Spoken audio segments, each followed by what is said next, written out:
Estás escuchando Podcast Parques, donde encontrarás tips, consejos y las mejores prácticas probadas por expertos internacionales, esta y cada semana. Ahora con ustedes, sus anfitriones Luis Roman y Victoria Martín.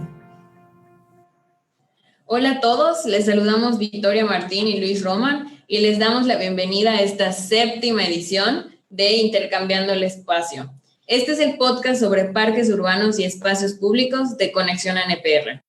Así es, Victoria. Buenas tardes a ti y a todos los que nos escuchan. Estamos muy contentos de poder compartir con todos ustedes y nuestro invitado especial este podcast sobre la maravillosa intervención que ha llevado la ciudad de Bucaramanga en Colombia en términos de sus espacios públicos y que nuestro invitado ha sido responsable en mucho directo de esto. Hoy vamos a hablar de cómo los espacios públicos requieren vida, requieren comunidad y una buena intervención para las comunidades puede aprovecharse al máximo.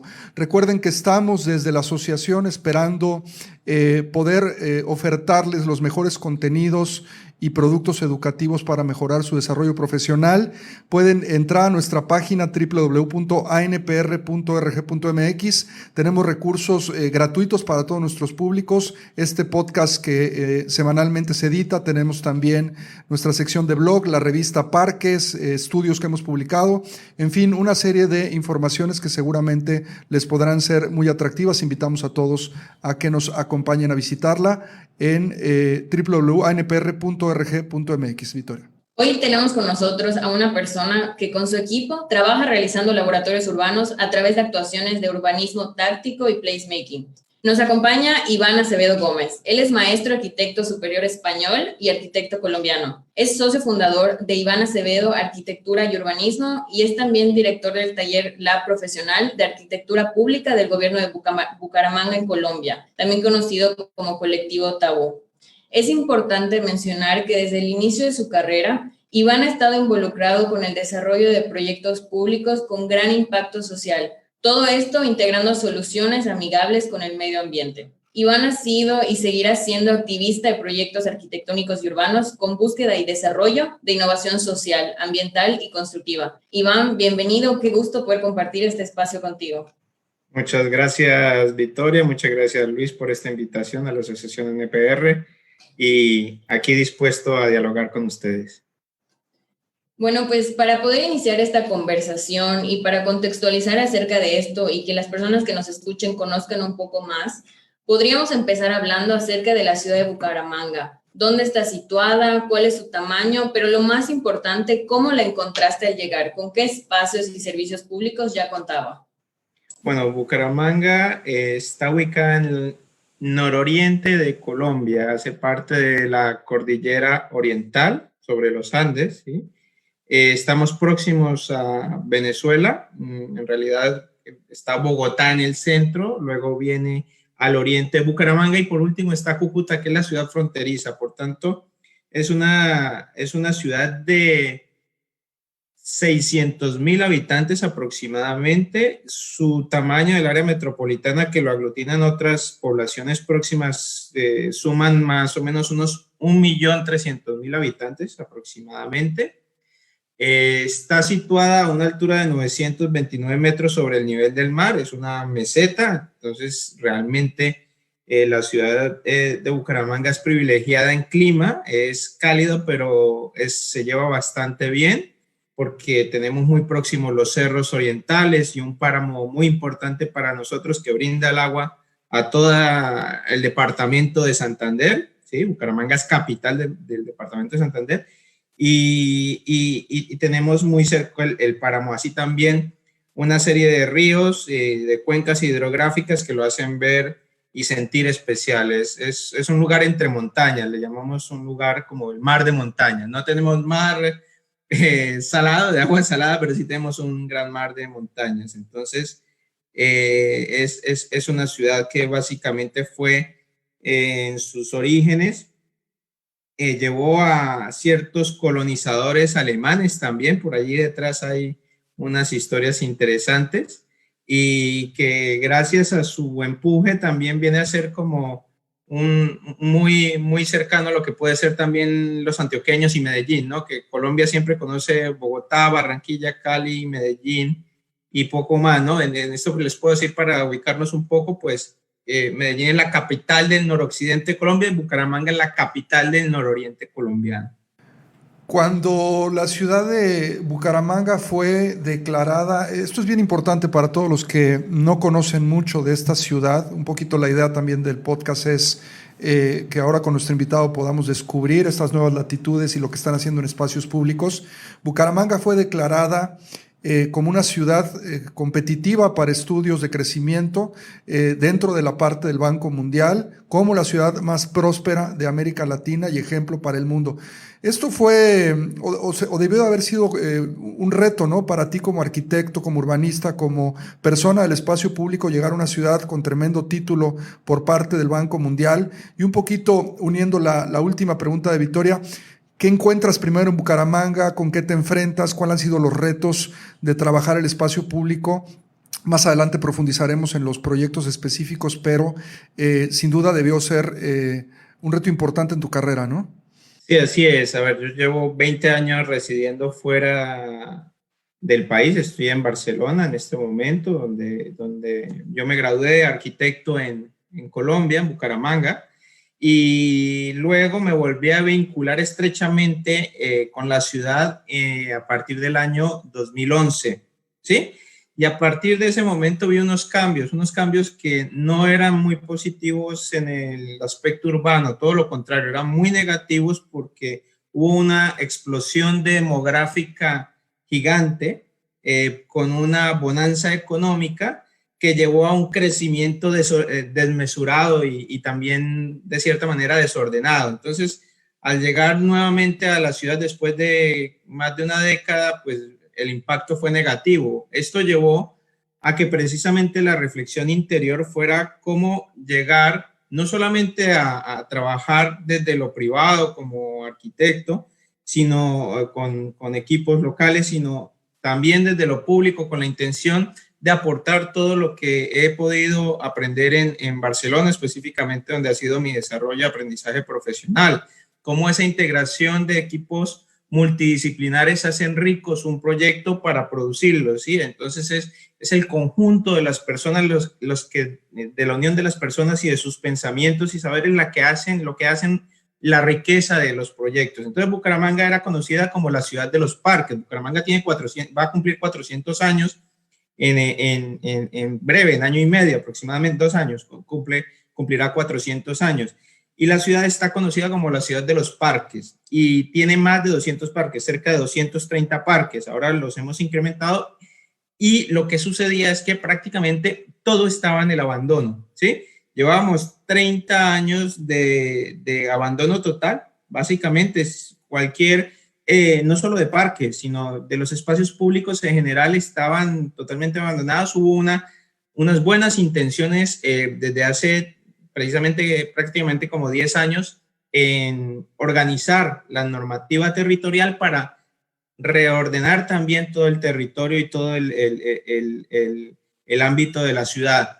No obstante, cuando existe la oportunidad de trabajar con el gobierno de la ciudad hacia el año 2016, pues se abre esta expectativa de hacer un equipo colaborativo que lo hacemos arquitectos, ingenieros de todas las categorías, civiles, hidráulicos, electricistas, trabajadores sociales que trabajan de la mano con nosotros. O sea, uno de los criterios que les puedo compartir que se merece tener en cuenta en el caso latinoamericano, porque cada situación es muy diferente, pero lo que le pasa a Colombia y a los países próximos a nosotros es que la arquitectura social, la arquitectura o el urbanismo vivo como tal, lo que nosotros debemos llevar a volcar nuestro trabajo hacia la sociedad más vulnerable, debe ir acompañada de aspectos de co-creación, co-desarrollo, que van seriamente ligadas al trabajo social, ¿sí? Entonces, la ventaja de Bucaramanga es que también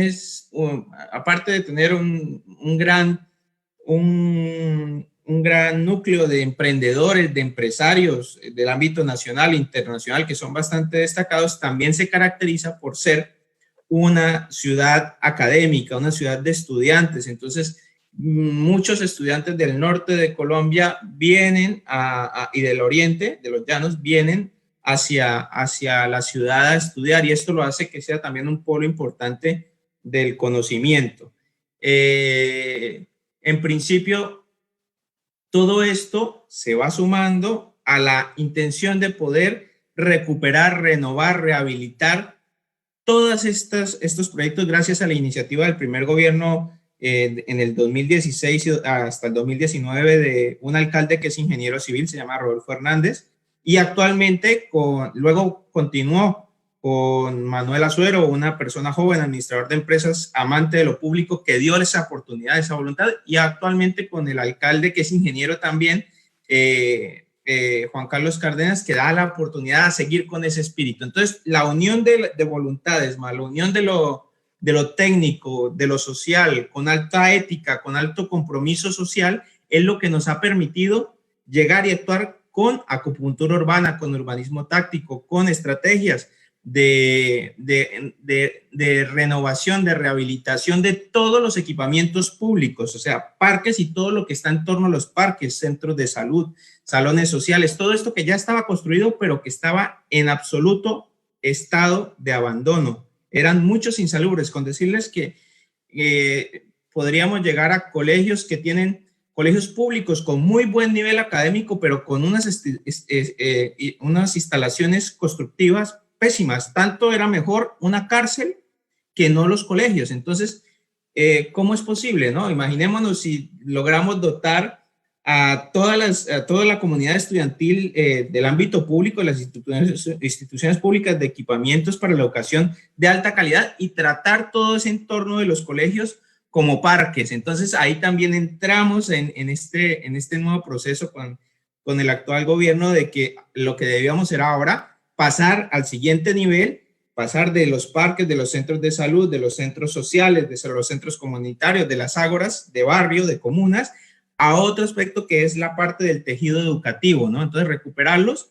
no solamente a nivel de estructuras, de edificaciones o de aulas, sino de todo su ámbito que lo compone, ¿no? Que al final son grandes extensiones de territorio que están abandonadas. Entonces, estamos trabajando en este momento también con toda esta línea de conexión precisamente para renaturalizar la ciudad. Presentamos Conexión ANPR, la comunidad de profesionales en parques y recreación de América Latina en línea, donde podrás fácilmente construir y mejorar tus habilidades profesionales como nunca lo hubieses pensado. Crea y comparte tu perfil profesional mientras conectas a través de los directorios con otros profesionales como tú. Pregunta, opina y adquiere conocimientos a través de los foros de discusión. ¿Estás buscando contenido para mejorar tu práctica profesional? Lo puedes hacer a través de la biblioteca digital o a través de la sección de webinars, podcast y revista Parques. Si estás buscando u ofertando trabajo, en el Centro Profesional de Carrera podrás publicar tu currículum u hoja de vida, buscar las mejores oportunidades laborales en toda América Latina, encontrar al talento que tu parque o espacio público necesitan. Prueba por 30 días Conexión ANPR completamente gratis. Conexión ANPR, conectando parques urbanos y espacios públicos en América Latina. Y Iván, en nuestra edición última del Congreso de Parques Urbanos que tuvimos en León, pudiste dar esta magnífica sesión acerca de este proyecto en Bucaramanga. Y durante tu charla mencionaste dos ideas que se me quedaron grabadas y me gustaría que pudieses profundizar un poquito más. La primera, mencionaste la idea de un procedimiento de construyendo nuevos paisajes sociales.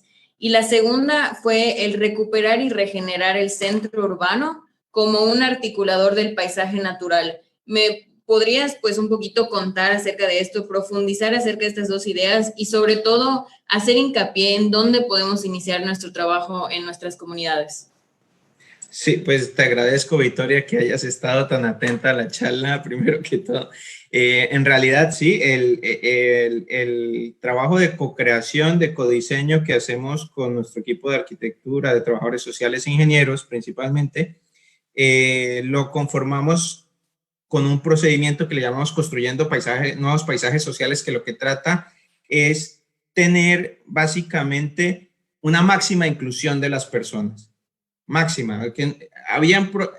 hay recursos de ley que hacen procesos participativos, pero la gran mayoría cuando los veíamos, estos eran de papel mojado, eso no era nada cierto de lo que hay ahí, y mirabas tal vez tanto en países europeos, en algunos, y no solo en América y Latinoamérica, sino en otros lugares, que no había trasfondo, era como un requerimiento legal para solicitar de pronto una ayuda económica o poder invertir, y esto no es así. Entonces, nuestro caso fue de alta conciencia y lo que hicimos fue garantizar precisamente la inclusión máxima de la sociedad, identificar a aquellos líderes sociales que estaban invisibilizados, porque normalmente lo que encontramos en los barrios y en las comunas es que los líderes comunitarios pertenecen a un partido político, por tanto se dedican a conseguir votos al político de turno, que por tanto normalmente tiende a ser corrupto, ¿sí? Entonces eso es una red que había de alguna manera que desmontar desde lo público, desde el activismo, pero desde la alta ética, y en este sentido el trabajo social permite que haya ese vehículo de comunicación entre el Estado, el técnico, o sea, arquitecto, ingeniero, y la misma comunidad. Entonces, logrando esto, podemos integrar más actores, los gremios, podemos integrar también a todas las academias, practicantes, a los tecnólogos.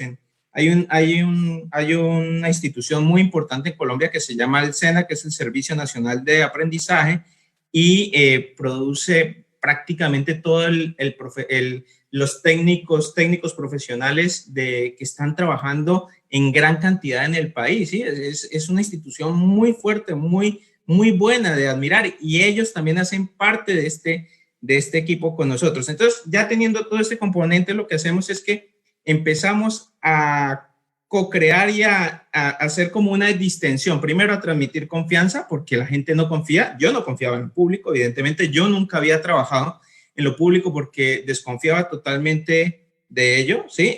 Porque realmente no tenía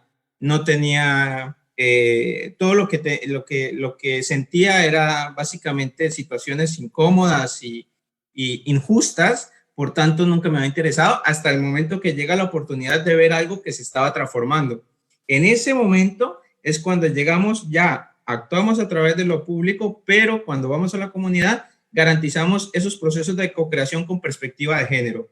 Y es ahí donde salen las mujeres, especialmente como grandes líderes de sus comunidades, que estaban invisibilizados por los hombres normalmente politizados, por decir algo.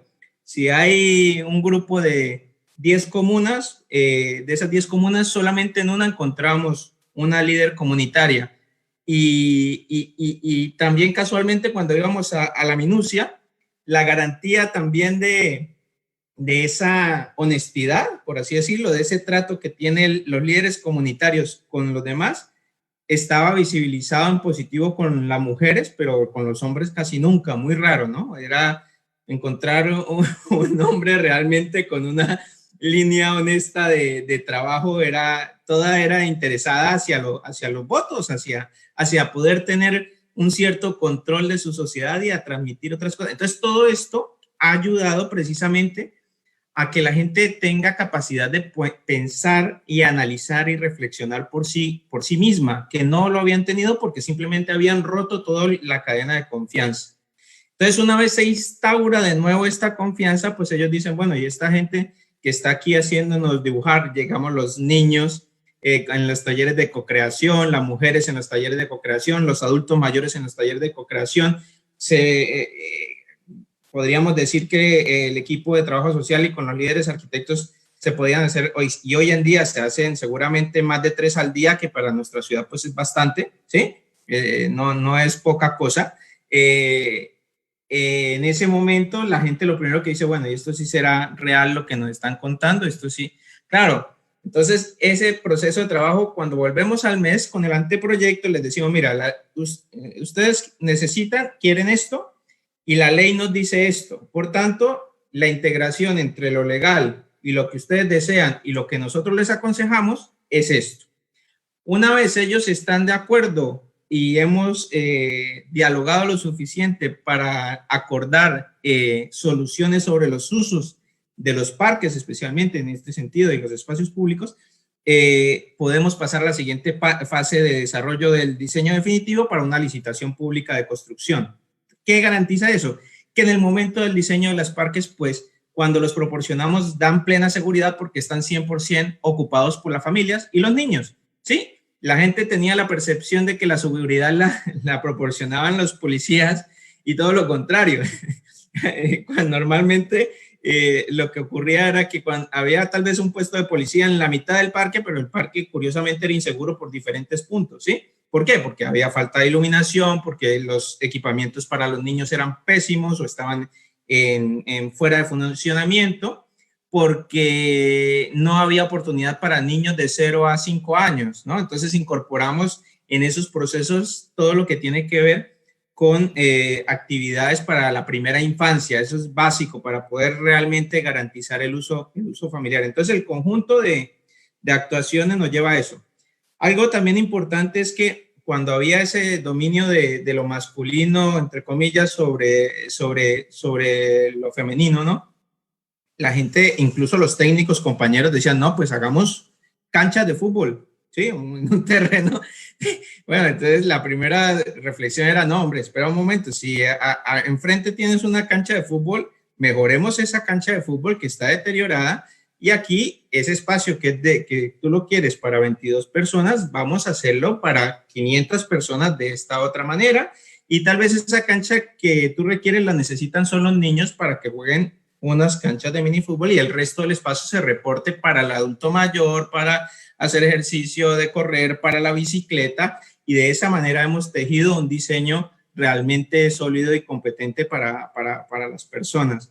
Esto apoyado e integrado evidentemente con todas las secretarías de la alcaldía de Bucaramanga en este caso y con profundo apoyo también de alumbrado público, ¿no? Es importantísimo garantizar la renovación del alumbrado público en todos los equipamientos porque esto también es una necesidad imperante. Entonces, llegamos, por ejemplo, en un caso específico, el Parque Lineal del Río del Oro, que está ubicado al noroccidente de la ciudad. Es un parque de cerca de 3.7 hectáreas. Ese parque estaba funcionando solamente una de los tres campos de fútbol, 2 campos de fútbol más 2 pistas polideportivas y funcionaba uno en pésimo estado. Entonces, el resto del territorio, que era prácticamente el 60% del terreno, estaba en pleno abandono. Y no podías permanecer después de las 4 de la tarde porque tu vida corría peligro. Nosotros entramos en el proceso de renovación con trabajo social y finalmente, una vez construido, encontramos personas a la 1, 2 de la mañana jugando como si fueran las 3 de la tarde, las 10 de la mañana de un sábado. Encontramos personas de alto nivel socioeconómico que bajaban desde la meseta al río con sus familias a conocer el parque. Entonces, es la integración total, por eso le llamamos el espacio público la piel de la democracia. Es el único lugar donde nos podemos y nos debemos sentir como iguales y es donde deben estar las máximas y mejores inversiones para todos, ¿no? Así garantizamos un buen reflejo de nuestras capacidades. Esto por esta parte. En cuanto al plan centro, el plan centro es básicamente porque en el caso de nuestra ciudad necesitamos revivirlo, ¿sí? Recuperarlo, rehabilitarlo. Y hemos hecho ya unas pequeñas actuaciones que nos permitirán poco a poco, con acciones de acupuntura urbana también y de urbanismo táctico que tenemos en diferentes grados de actuación, conectar 2 subcentros con el centro de la ciudad y luego extendernos hacia el norte y sur. O sea, la idea es trabajar con el centro histórico, trabajar con algo que le llamamos el distrito de artes, que corresponde básicamente a trabajar sobre el entorno cultural existente, sobre el espacio público y los parques para conectarlo al centro histórico. Y luego con el subcentro ya de donde está la zona más privilegiada, por así decirlo, de la ciudad, para de alguna manera tejer peatonalmente todo el territorio. De esta manera, pues, garantizaríamos esta primera construcción de lo colectivo y después continuar hacia el norte y sur que lo necesitan de forma inminente. La idea con esto también es estructurar todo lo que tiene que ver con los tejidos ambientales, ¿no? Bucaramanga, al estar en una meseta, lo que le ha sucedido es que el cemento y el asfalto ha terminado aplastando todos los afluentes naturales, las quebradas, los ríos que venían de los cerros del oriente y pasaban hacia el río del Oro, que se llama el río que tenemos nosotros en el occidente. Entonces, esto lo que llevó fue a una ruptura total de la estructura natural, y ahora lo que hacemos también es esa conexión poco a poco entre diferentes puntos y estrategias para tejer este territorio nuevo ambientalmente. Entonces, también le llamamos Ciudad Parque, para recuperar también lo que corresponde a aquel nombre que tenemos, Ciudad de los Parques. Pues no solamente esto, sino poder estructurar un recorrido sobre toda la ciudad que esté conectada también con redes de internet, puntos de internet, de tal manera que con una aplicación tú puedas también incluso conocer la historia de cada parque. Eso es otra de las ideas que en este momento pues tenemos desarrollando a partir de unión con algún historiador de la ciudad que ha estructurado un libro de historia de los parques. Pues esto también pues hace parte de todo el conjunto de la actuación, viene de múltiples aspectos. Fíjate, Iván, que esto, bueno, dos puntos importantísimos que acabas de tocar, que los voy a agarrar de comercial. Acabamos de lanzar durante el Congreso, como bien Victoria lo decía, el programa de Alcaldes por los Parques, y es una opción que estamos promoviendo precisamente para que las ciudades se transformen en ciudades parque. Vamos a tomar el ejemplo de Bucaramanga para poder establecer los criterios que esta certificación estará pidiendo, que las ciudades, no solamente mexicanas, será ofertada en otras ciudades, como un ejemplo también de lo que ha hecho Londres, y bueno, que están siguiendo otras ciudades con este esquema. Y también comentarte que hace un par de semanas publicamos un podcast relacionado al diseño participativo. Fue muy chistoso, o ha sido muy chistoso escucharte, porque el podcast precisamente se llamó Los 8 errores o omisiones más comunes al momento de hacer diseño participativo. Y ahora que Iván nos iba narrando todo esto, para los que puedan escuchar también ese podcast, pues es la antítesis de esto, ¿no? Es lo que sí se debe de hacer, y me parece que la historia de Bucaramanga nos muestra un caso de éxito puntual en el diseño participativo, y me iban cayendo como pedradas estos comentarios que ibas haciendo, y me da pie también a pues animarnos a formular ahora, yo creo que los postulados positivos, Iván. ¿Qué le dirías a una ciudad latinoamericana en términos de seguir un proceso similar? Evidentemente cada ciudad es diferente y cada ciudad tendrá que adaptarse a su contexto, no solamente territorial, sino cultural, social, etcétera, demográfico, para poder realmente ir transformando las cosas en nuestras comunidades a partir de tomar en cuenta a los ciudadanos, a los usuarios últimos. Siempre hablamos de que no podemos seguir diseñando sin tomar en cuenta a la sociedad. No podemos seguir diseñando sin tomar en cuenta a la economía, que es un nuevo factor, una nueva dimensión, que de hecho la mencionamos en este podcast como el error número 5, ¿no? De que ahora quien diseña, tú hablabas de que dentro de los equipos multidisciplinarios está gente que tiene que ver con, por ejemplo, la sociología, la parte del trabajo con el ser humano, y también nosotros proponemos que se tiene que considerar esta dimensión. Hablamos de la dimensión arquitectónica, de la ambiental y de la urbana al momento de diseñar un espacio público, pero cómo nos hace falta también meter esta dimensión económica para no estar o no seguir diseñando algo que no podamos mantener o sostener financieramente. ¿Cuál sería el mensaje que podrían escuchar funcionarios públicos y gente de otras ciudades que nos escuchan en este podcast, de la experiencia que has vivido en los últimos años, de este cambio a profundidad que sufrió Bucaramanga? ¿Cuál sería la receta de cocina, estos bullets o estos puntos importantes que pudiera sugerirle a un alcalde que nos pudiera escuchar y dijera, no me había caído el 20, como decimos aquí en México, de que tenía que hacer esto, ¿no? ¿Qué nos podrías comentar al respecto? Claro. Pienso que una de las primeras situaciones es escuchar a las personas. Las personas necesitan ser escuchadas, y creo que en gran parte de nuestros territorios no son escuchados lo suficiente.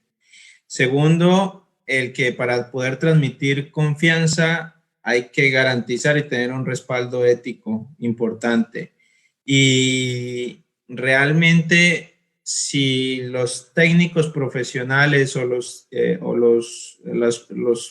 profesionales que están también en el área social identifican a alguna persona que esté dedicada a lo político como una persona seria, honesta, trabajadora, que realmente esté dando por sí de lo mejor de lo público, que de alguna manera trabajen en equipo, que propongan, que se hagan situaciones, porque realmente lo que está sucediendo, de alguna manera también como lo comentábamos en la charla en el pasado congreso, es que lo que realmente es importante aquí es que trabajemos de fondo por hacer ese tejido colectivo. Y ese tejido colectivo solamente se logra cuando nos integramos todos. Hoy lo tenemos en el COVID. ¿Cómo es posible que en un territorio tan pequeño como Europa no sea capaz de ponerse de acuerdo dentro de un país, 2 regiones, 3 regiones, 4, 5, 6 regiones, y mucho menos toda la comunidad europea? ¿Es la Unión Europea o la desunión europea? Hay unión de respaldo económico, sí, sin duda, ¿sí? Y la gente y la sociedad trabaja muy fuerte por salir adelante, pero es increíble que no haya esa solidaridad. En cambio, si uno va a un barrio más humilde de cualquiera de nuestros territorios en Latinoamérica, y aquí también en Barcelona, ¿sí?